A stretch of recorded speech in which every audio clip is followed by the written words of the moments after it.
Welcome to GitPod Local's Tuesday, February 17th news brief, the 17th day of Black History Month, and the Chinese New Year. I'm Jalen, one half of GitPod Local, the news half, and I'm here to tell you the biggest news of the day.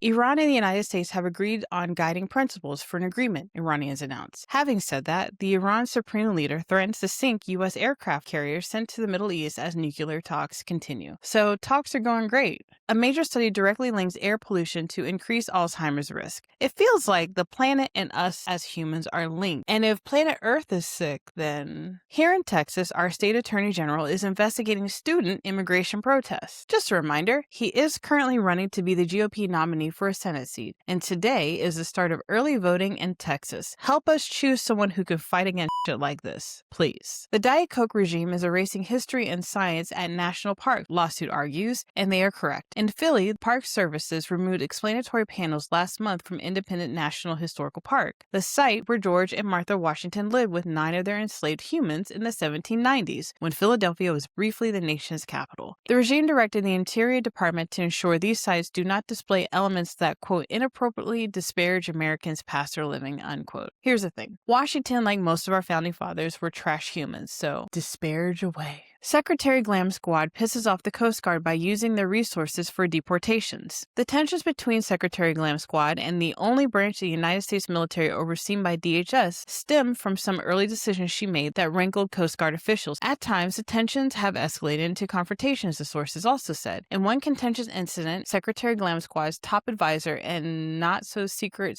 lover berated a Coast Guard flight staff and threatened to fire them for taking off without one of the Secretary's personal items on board. A heated blanket. What are we doing? Stephen Colbert calls out CBS for caving to the Diet Coke regime over a James Tallarico interview. While he is not my candidate, even I could say this whole thing is insane. And my home state continues to be the best state news. New Mexico launches investigation to Jeffrey Epstein's secluded ranch. See?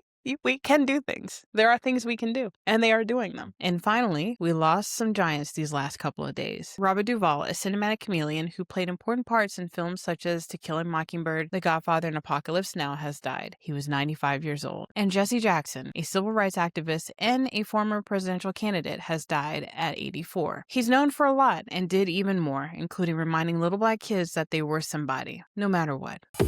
Those are your headlines for today. We released a recap of all the news of the week on Friday, so if you haven't yet, please like, subscribe, share, and restack. If you're not following us on Substack, please do, so you can get this and all of our newsletters and podcasts sent straight to your mailbox. We keep up with all the news, policy, and elections for you so you don't have to. Aren't we sweet? Talk to you guys tomorrow. And please, take breaks whenever you can. Bye!